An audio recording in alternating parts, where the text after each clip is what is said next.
Hi friends, எல்லாரும் எப்படி இருக்கீங்க? நாம இன்னைக்கு இந்த தாய் ட்ராமாவோட நெக்ஸ்ட் எபிசோட்ல என்ன நடக்குதுன்னு பார்க்கலாமா? நம்ம லாஸ்ட் எபிசோட்ல பார்த்துருப்போம். இந்த ரேங்க் நான் இந்த வீட்டை விட்டு காலி பண்ணி போயிடுறேன், நான் வேற இடம் எனக்குன்னு ஒரு வீட்டை பார்த்துக்கிட்டேன், நான் அங்க போக போறேன் அப்படின்ட்டு நம்ம பிம் கிட்ட சொன்னா இல்லையா? அது உண்மையா இல்ல பொய்யா இல்ல நடிக்கிறாளா என்ன பண்றான்ட்டு இந்த எபிசோட பார்த்து தெரிஞ்சுக்கலாமா? வாங்க இந்த எபிசோட்ல என்ன நடக்குதுன்னு பார்க்கலாம். நம்ம பிம்மும் ரேக்கும் வேலைக்கு கிளம்பிட்டு ரெடி ஆயிட்டு வெளியே வந்துகிட்டு இருப்பாங்களா? அப்ப ஆன் வந்துட்டு இருப்பா எதிரில். ரேங்க் எங்கன்னு கேட்க அவ காலையிலே கிளம்பி போயிட்டான்னு சொல்ல, என்ன கிளம்பி போயிட்டாளா, பேக் பண்ணிட்டாளா, ரெடி ஆயிட்டாளா, போயிட்டாளா அப்படின்னு சொல்லிட்டு ரெண்டு பேருக்குமே ரொம்ப ஹாப்பி ஆயிடுது. அப்ப நம்ம பிம்மா அவளுக்காக தான் சப்போர்ட் பண்றதுல பெரிய ஆளாச்சு. நான் தான் சொன்னல ரேங்க் முதல்ல மாதிரி இல்ல, இப்ப சேஞ்ச் ஆயிட்டான்னு சொன்னல, அவ ரொம்ப நல்ல பொண்ணு, பிரச்சனை எல்லாம் பண்ண மாட்டா அப்படின்னு சொல்லிட்டு இருக்கா. அதுக்கப்புறம் நம்ம ரேக் இருந்துட்டு அண்ட் அவளுடைய ரூம் போய் பாக்கலாமான்னு சொல்லிட்டு மூணு பேருமே ரூமுக்கும் வந்து பாக்குறாங்க. அப்படியே எல்லா செட்டப்பும் ரெடியாகி இருக்குது. அவ வீட்டை விட்டு கிளம்புறதுக்கு உண்டான பேக்ஸ் எல்லாம் ரெடி பண்ணி இருக்குது. அங்க உள்ள எப்பயுமே இருக்கிற இடம் குப்பை மாதிரி தானே இருக்கும், இப்ப ஒரு இல்லாத அப்படியே கிளீனா இருக்கா. அதெல்லாம் பார்த்துட்டு நம்ம ஹீரோ ஹீரோயினுக்கு ரொம்ப ஹாப்பி ஆயிடுது. அப்பாடா இப்பதான் நான் நம்புறேன் அவ உண்மையாலுமே கிளம்பிட்டான்னு அப்படின்ட்டு ரக்கெல்லாம் சொல்லிட்டு ரொம்ப ஹாப்பியா ரெண்டு பேரும் கிளம்பிடுறாங்க. ஆனா ஆனுக்கு டவுட் ஆகுது. இதெல்லாம் பாக்குறதுக்கு அப்படியே அரேஞ்ச்மெண்ட் பண்ணி வச்ச மாதிரியே இருக்கு, போலியா இருக்கு. எனக்கு என்னமோ அவ கிளம்புற மாதிரி எல்லாம் இல்ல, இவ வேணும்னு ஏதோ ஒரு நாடகம் பண்றா அப்படின்ட்டு அந்த பொண்ணு யோசிச்சுக்கிட்டு இருக்கா. இவங்க ரெண்டு பேரும் ஆபீஸ்க்கும் வந்துடுறாங்க. நம்ம பிம்மோ அவங்க ஆபீஸ் ஃப்ரெண்ட்ஸ் கூட உட்காந்து சாப்பிட்டுட்டு இருக்காங்க. நம்ம அவங்க தங்கச்சி கொண்டு வந்த சாப்பாடெல்லாம் சாப்பிட்டுட்டு இருப்பாங்களா? அப்ப மீனா எங்கன்னு கேக்குறதுக்கு அப்ப ஃப்ரெண்ட் பொண்ணு சொல்றா, இந்த மாதிரி ரேங்க் விஷயமா பேசுறதுக்காக அவங்க ஆபீஸ்க்கு போயிருக்கா அப்படின்னு சொல்ல, என்ன அங்க போயிருக்காளா, ஏன் என்கிட்ட சொல்லல, என்ன பிரச்சனை? அதே என்னவோ ரேங்க் ஏதோ பிரச்சனை பண்ணிட்டாலாம், கம்ப்ளைண்ட் வந்திருக்கு, அதனாலதான் அதை விசாரிக்கிறதுக்காக போயிருக்கா அப்படின்னு சொல்ல, அப்ப அந்த பொண்ணுக்கு ஒரு கால் வருது. ஆக்சுவலா ரேங்கோடைய ஹஸ்பண்ட் இருக்கான் இல்லையா, அவன் நம்ம பிம்காக வெயிட் பண்ணிக்கிட்டு இருக்கான். அந்த விஷயத்த அங்க ரிசப்ஷன்ல இருந்து சொல்லவும் அந்த பொண்ணு நம்ம பிம் கிட்டையும் சொல்ற, இந்த மாதிரி ரேங்க் ஹஸ்பண்ட் அவனுக்காக வெயிட் பண்ணிட்டு இருக்காரா, நீ போய் பேசுன்னு சொல்ல, அப்படியே ரேங்க் ஆபீஸ்ல தான் காட்டுறாங்க. ரேங்க பிடிச்சு நல்லா திட்டிட்டு இருக்காங்க. நம்ம மீனா, நீ ஒரு இடத்துல ஒர்க் பண்ண வந்தீங்கன்னா அங்க உள்ள மேல் அதிகாரிகளுக்கு எல்லாம் ரெஸ்பெக்ட் கொடுக்க மாட்டியா, அவங்க கிட்ட எல்லாம் இப்படிதான் மரியாதை இல்லாத பேசுவியா, அவங்களெல்லாம் தரகுறவா நினைப்பியா அப்படின்னு சொல்லிட்டு நல்லா திட்டிட்டு இருக்காங்க. அவ அப்படியே அழுதுகிட்டு இருக்கிறா. அழுதுகிட்டே, ஆமா அவங்களும் என்னை மரியாதை இல்லாத பேசினாங்க, அதனால நானும் அவங்கள இன்சல்ட் பண்ற மாதிரி எல்லாம் பேசிட்டேன், என்னை மன்னிச்சிருங்க அப்படின்னு சொல்லிட்டு மன்னிப்பெல்லாம் கேட்டுட்டு இருக்கா. அந்த லேடியும் சரி பரவாயில்ல விடு, நான் உன்னை மன்னிச்சிடுறேன், நான் இங்க 10 வருஷமா இருக்கேன், இந்த கம்பெனி இப்ப நம்பர் 1ல போய்கிட்டு இருக்கு, ஆனா நீ எல்லாருக்கும் முன்னாடி என்னை இன்சல்ட் பண்ணிட்ட, அதனாலதான் எனக்கும் கோவம் ஆயிடுச்சு, உங்ககிட்ட திட்டிட்டேன் அப்படிங்க. எனக்கு புரியுது மேடம், ஆனா இங்க கொஞ்சம் பேர் என்னைய ரொம்பவே இன்சல்ட் பண்றாங்க, என்கிட்ட தப்பா நடந்துக்க பாக்குறாங்க, என்கிட்ட தப்பா பேசுறாங்க அப்படிங்கிற மாதிரி இவ சொல்ல ஆரம்பிக்கிறா. சொல்லிக்கிட்ட ரொம்ப அழுகுறா. நம்ம மீனாவுக்கு ஷாக் ஆகுது, என்னது நடக்குது அப்படிங்கிற மாதிரி. அந்த பொண்ணுகிட்டையும் கேக்குறா, என்னதான் பிரச்சனை, யார் உங்ககிட்ட அப்படி நடந்துக்கிறான்னு கேட்க, அதுல என்னால சொல்ல முடியாது, சொன்னா எனக்கு தான் பிரச்சனை ஆகும் அப்படிங்கிற மாதிரி எல்லாம் சொல்லிட்டு இவ அழுதுகிட்டே அங்க இருந்து ஓடி போயிடுறா. அதே சமயத்துல பீமா வந்து ரேங்க் ஹஸ்பண்ட் வந்து கூப்பிட்டு இருப்பான் இல்லையா, அது எதுக்காகன்னா அவனுடைய வீட்டை ரெனோவேட் பண்ணணும். அதுக்காக ஆல்ரெடி இவங்களுடைய வீட்டுடைய போட்டோஸ் எல்லாமே தான் நியூஸ் பேப்பர்லயும் நிறைய புக்ஸ் எல்லாம் வந்திருக்கும் இல்லையா,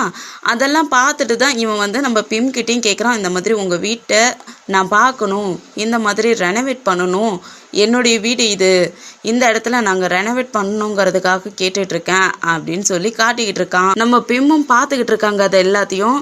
அதுவும் ரெனோவேட் பண்ணுறதுக்காக ரேக்கிட்ட தான் கொடுக்கறத அவன் முடிவு பண்ணியிருப்பான் போல இருக்கு, அதுக்காக தான் இவன் பேசிக்கிட்டு இருக்கான். அதே சமயத்துல இந்த ரேங்க் ஓடி வந்தா இல்லையா, அவ என்ன பண்றான்னா இவகிட்ட எப்பயுமே ஒருத்தன் ஃப்ளட் பண்ற மாதிரி எல்லாம் பேசிக்கிட்டா இருப்பான் இல்லையா, அவன் முன்னாடி வந்த உடனே இவ அப்படியே ரொம்ப அழுகிற மாதிரி ஓடி போய் அவ சீட்ல போய் உட்காருவாளா. இவனும் இவளுக்கு என்ன ஆச்சு அப்படின்ட்டு பின்னாடியே ஓடி வந்து பாக்குறான், உனக்கு என்னாச்சு, என்ன பிரச்சனை அப்படின்ட்டு கேட்க ஆரம்பிக்க, என்னை இந்த மாதிரி மேடம் திட்டாங்க, மீனாலாம் வந்திருக்காங்க, அவங்கெல்லாம் என்னை திட்டாங்க அப்படின்ட்டு கம்ப்ளைண்ட்டாக சொல்லிக்கிட்டு இருக்கா. சரி சரி நீ அழாத, நீ எதுக்கும் கவலைப்படாத, நான் உனக்காக இருக்கேன். ஆக்சுவலாக இவ பேசக்குள்ளேயே அவனை செட்யூஸ் பண்ணுற மாதிரி தான் பேசுவாளா, அதனால சரி நம்ம வேணா சாப்பிட்றதுக்கு போகலாமா, வெளியே சாப்பிட போனால் உனக்கும் கொஞ்சம் ஃப்ரீடமாக இருக்கும், நீ எதையும் யோசிக்காத, கொஞ்சம் மைண்ட் ஃப்ரெஷ்ஷாக இருப்ப, வா நம்ம வெளியே சாப்பிட போகலாமேங்க. இவளும் என்ன பண்ணிடுறா, நம்ம சாப்பிட போகலாம், நானும் உன் கூட வரேன்னு சொல்லிட்டு, சரி நான் மேக்கப் பண்ணிட்டு வந்துடுறேன்னு சொல்லிட்டு மேக்கப் திங்ஸ் எல்லாம் ட்ராவுக்குள்ளே வச்சுருப்பா. அந்த ட்ராவை இழுக்கிற மாதிரி இழுக்க ட்ரை பண்ணுவாளா, அது இழுக்கிறதுக்கு வர மாட்டேங்குது, அதனால எனக்கு கொஞ்சம் ஹெல்ப் பண்ணுன்னு சொல்ல அவனும் வந்து இவளுக்கு பின்னாடி நின்றுக்கிட்டு இவளை ஹக் பண்ண மாதிரியே அந்த ட்ராவை இழுக்கிறது ஹெல்ப் பண்ணுறேன்ட்டு இழுத்துக்கிட்டு இருப்பான். அது டக்குன்னு வெளியே வர அவள் அப்படியே அவன் மேலே சாஞ்சிக்கிறா. அவன் ரொம்பவே ஃபால் ஆகிடுறான். இவன் நான் கிளம்பிட்டு வரேன்னு சொல்லிட்டு வாஷ்ரூம்லேயும் போயிட்டு மேக்கப் திங்ஸ் எல்லாம் எடுத்து வச்சுட்டு பவுடர்லாம் போட்டுக்கிட்டு இருப்பாளா. அந்த சமயத்தில் இவனும் பின்னாடியே வந்துடுறான். அவகிட்ட பேசியா அவன் பக்கத்துலேயே வந்துடுறான். நம்மக்கிட்ட ஒத்துக்கிட்டா அப்படின்னு நினச்சிக்கிட்டு இவன் பின்னாடி இருந்து ஹக் பண்ணிக்கிட்டு அவகிட்ட ஃப்ளட் பண்ணுற மாதிரி பேசிக்கிட்டு இருக்க. என்ன வாஷ்ரூமில் வந்துலாம் ஃப்ளட் பண்ணிட்டு பேசிக்கிட்டு இருக்க, எனக்கு ஷையா இருக்குது அப்படிங்கிற மாதிரில இவளும் பேசிக்கிட்டே இருக்க. இவளும் அவங்கிட்ட ஃப்ளட் பண்ணுற மாதிரி பேச அவனும் டக்குன்னு அவனை கிஸ் பண்ணுற மாதிரிலாம் பண்ணிக்கிட்டு இருக்க. அந்த பொண்ணு என்ன பண்ணிடுறான்னா திடீர்னு அவளுடைய ட்ரெஸ் எல்லாம் கிழிச்சிட்டு ஆன்னு கத்த ஆரம்பிச்சிடுறா. அவன் பயந்து போயிட்டு ஏடி பைத்தியக்காரத்தனமா பண்ணிக்கிட்டு இருக்கேன், ஏடி ட்ரெஸ் எல்லாம் கிழிக்கிற அப்படிங்கிற மாதிரி கத்திக்கிட்டு இருக்கான். இவ இன்னொரு சைடு ட்ரெஸ்ஸை கிழிச்சிக்கிட்டு ஏன்டா என்னை இந்த மாதிரி தொந்தரவு பண்ற அப்படின்னு சொல்லிட்டு அவளை என்னை விடுறான்ட்டு அவனை பிடிச்சி அடிக்க அவன் பிடிச்சி இடிச்சு தள்ளி விட இவ கீழே விழுந்துட்டு எனக்கு ஹெல்ப் பண்ணுங்கன்னு கத்த இவன் ஹெல்ப் பண்ண போறேன்ட்டு வாயை முறி கத்தாதடின்ட்டு பக்கத்துல போவானா. இந்த சைடு இவ கத்துறது வேற, நம்ம மீனாவுக்கும் அவளுடைய பாய் ஃப்ரெண்டுக்கும் கேட்டுறது. அவனும் வெளியே வந்துடுறான். இவன் இங்க ஹெல்ப் பண்ண போறேன்ட்டு இவன் வாய முறின்னு பக்கத்துல போனான் இல்லையா, நம்ம ஹீரோட ஃப்ரெண்டும் அந்த இடத்துக்கும் வந்துடுறான். இவன் அந்த பொண்ணுகிட்ட தப்பா நடந்துக்கிறான்னு நினைச்சிட்டு அவன் சட்டையை பிடிச்சி இழுத்து மூஞ்சிலே ஒரு குத்து விட அவன் அப்படியே அங்க விழுந்துடுறான். இந்த பொண்ணு அப்படியே நம்ம மீனாவை கட்டி பிடிச்சிட்டு செம்மையா அழறா, என்னை காப்பாத்துங்கன்ட்டு. அதுக்கப்புறம் கூட்டிட்டு வந்து ஆஃபீஸ் ரூம்லயே உட்கார வச்சு பேச ஆரம்பிக்கிறாங்க. அவன் நான் எதுவுமே பண்ணலை, இவ தான் என்கிட்ட முதல்ல அப்ரோச் பண்ணுற மாதிரிலாம் பேசினா, என்கிட்ட செடியூஸ் பண்ணுற மாதிரி இவ தான் என்கிட்ட பேசினா முதல்ல. அதனால தான் நான் கொஞ்சம் அவகிட்ட மயங்கிட்டு அவள் பின்னாடியே போயிட்டேன், நான் எந்த தப்பும் பண்ணலை அப்படிங்கிற மாதிரி நான் சொல்லுவானா. அவள் இருந்துட்டு நீ தாண்டா முதல்ல என்கிட்ட ஆரம்பிச்ச, நீ தான் என்கிட்ட ஃப்ளோட் பண்ணுற மாதிரிலாம் பேசிக்கிட்டு வாஷ்ரூமில் வந்து என்கிட்ட தப்பாக நடந்துக்கிற மாதிரி பண்ணிட்டேன், நான் ஒன்றும் பண்ணலைன்ட்டு அவள் சொல்லிக்கிட்டு இருக்கா. அது இல்லாத இவன் தான் என் ட்ரெஸ் எல்லாம் கிழிச்சு விட்டுட்டான், அங்கே பாருங்க காயெல்லாம் பட்டுருச்சு அப்படிங்கிற மாதிரிலாம் காட்டுறதுக்கு நம்ம மீனாவுக்கும் டென்ஷன் ஆயிடுது. இவன் அவகிட்ட தப்பா நடந்துக்கிறதுக்கு பார்த்தான், இவனை நம்ம போலீஸ்ல புடிச்சு கொடுத்துடலாங்கிறதுக்கு அந்த மேனேஜர் இருந்துட்டு இல்லம்மா அதெல்லாம் வேண்டாம், நாம இது இங்கேயே பேசி முடிச்சுக்கலாம், பாவம் அவனை விட்டுறேன் அப்படிங்கிற மாதிரி அவங்க பேச ஆரம்பிச்சிடறாங்க. அதுக்கப்புறம் ஹீரோ ஃப்ரெண்ட் இருந்துட்டு ரேங்க் நீ இங்க இருக்கிறியா இல்ல வீட்டுக்கு போறியான்னு கேட்கறதுக்கு நான் வீட்டுக்கு போயிடுறேனே, என்னை கூட்டிட்டு போய் விட்டுருங்களேன்னு சொல்றா. அப்ப வா போலான்னு சொல்லிட்டு 3 பேருமே அங்கிருந்து கிளம்பிடுறாங்க. இங்க நம்ம ஹீரோயின் தங்கச்சி காமெடி பண்றதுக்காகவே இந்த பொண்ணை வச்சிருப்பாங்க போல இருக்குது. ரேங்க் ஹஸ்பண்ட் வாஷ்ரூம் போலான்னு சொல்லிட்டு அவன் வாஷ்ரூம் பக்கத்துல போக இந்த பொண்ணு அங்க போன்ல பேசிக்கிட்டு இருப்பாளா. அந்த சமயத்துல இவன் வந்தவன் உள்ள போக வேண்டியதானே, அதை விட்டுட்டு அந்த பொண்ணு வாஷ்ரூம்க்கு பக்கத்துல அதுவும் கிளீனிங் பண்ற திங்ஸ் எல்லாம் அங்க இருக்குமா, அதெல்லாம் பார்த்த உடனே சரி இது கிளீனிங் பண்ற பொண்ணு போல இருக்குன்ட்டு ஹலோ நான் வாஷ்ரூமை யூஸ் பண்ணிக்கலாமான்னு கேட்க அந்த பொண்ணு என்ன பண்றேன்னா டக்குன்னு போன் எல்லாம் எடுத்து வச்சுட்டு அந்த இடத்த கிளீன் பண்ற மாதிரி ஆரம்பிச்சுட்டு இங்க நீங்க எல்லாம் உள்ள போகக்கூடாது, நான் கிளீன் பண்ணிட்டு இருக்கல, உள்ள போகக்கூடாதும்பாலா. உள்ள இருந்து வர 2 பேர் வருவாங்க. 2 பேரை பார்த்த உடனே இது உள்ள இருந்து வராங்களே வெளியே, நான் ஏன் உள்ள போகக்கூடாதுங்கிறதுக்கு அவங்க ஆல்ரெடி உள்ள போயிட்டாங்க, அதனால வெளியே வராங்க, நீங்க இனிமேல் உள்ள போகக்கூடாது, நான் இங்கே கிளீன் பண்ணிட்டு இருக்கேன் அப்படின்னு சொல்ல. அது இல்லாத இவ தொடச்சிக்கிட்டே என்ன பண்றானா முடியெல்லாம் முன்னாடி இழுத்து விட்டுக்கிறா.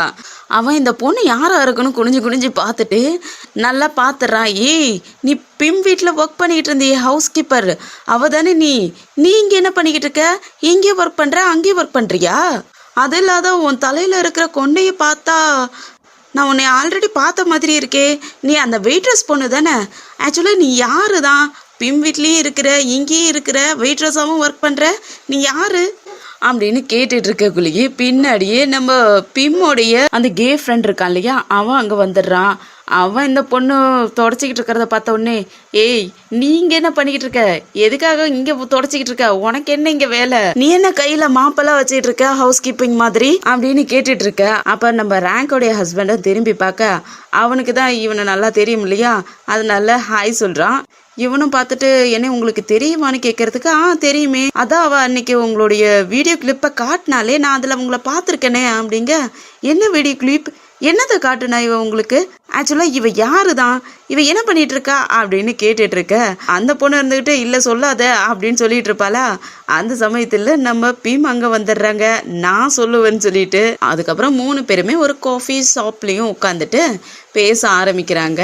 நம்ம பிம்மும் இவ என்னுடைய தங்கச்சி தான், அவங்க கிட்ட தேவையில்லாத புள்ளி பண்ணிக்கிட்டு இருந்திருக்கா, அவளை மன்னிச்சிருங்கன்னு சொல்ல அந்த பொண்ணும் சாரி கேட்கிறா. இவனுக்கு மன்னிக்கணும்னு என்னெல்லாம் இருக்கு, ஆனா மன்னிக்கணுங்கிற ஆனா இவ பண்ணதெல்லாம் நினைச்சு பார்க்கக்குள்ள இவளுக்கு மன்னிக்க கூடாது, ஏதாவது ஒரு பனிஷ்மெண்ட் கொடுக்கணும் அப்படிங்கிற மாதிரி இருக்கு. அதனால அதெல்லாம் அப்படியே வாயை திறந்து சொல்லிவிடுவானா.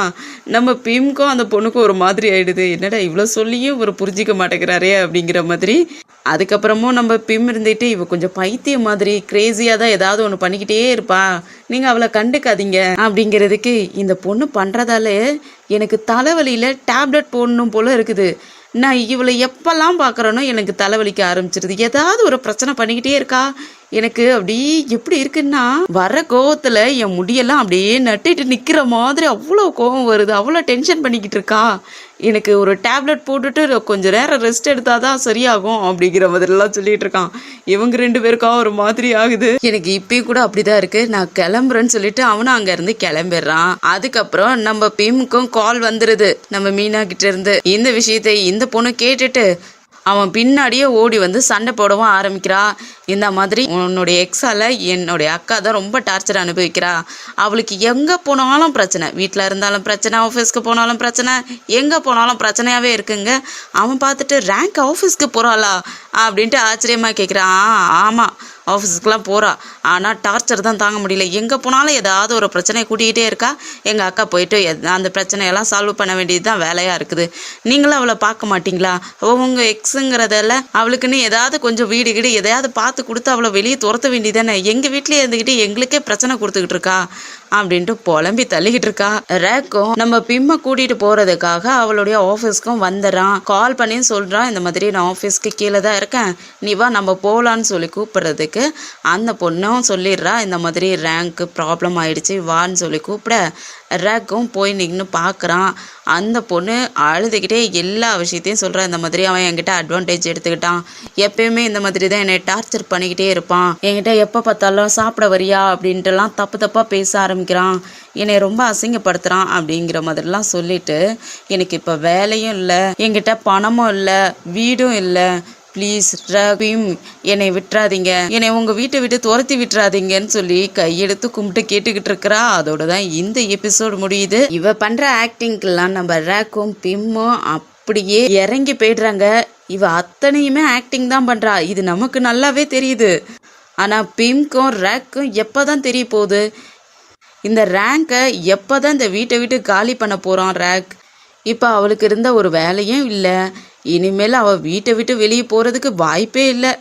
இன்னும் என்னென்ன பிரச்சனைலாம் பண்ணுறதுக்காக காத்துக்கிட்டு இருக்கான்ட்டு நம்ம அடுத்தடுத்த எபிசோடில் வெயிட் பண்ணி பார்க்கலாம். இந்த வீடியோ பிடிச்சிருந்துச்சுன்னா லைக் பண்ணுங்கள், உங்கள் ஃப்ரெண்ட்ஸ் அண்ட் ஃபேமிலிக்கு ஷேர் பண்ணுங்கள், அப்படியே நம்ம சேனலை சப்ஸ்கிரைப் பண்ணி பெல் ஐக்கனை கிளிக் பண்ணி வச்சுக்கோங்க. அடுத்த எபிசோடில் சந்திக்கிற வரைக்கும் பாய் அண்ட் தேங்க்யூ.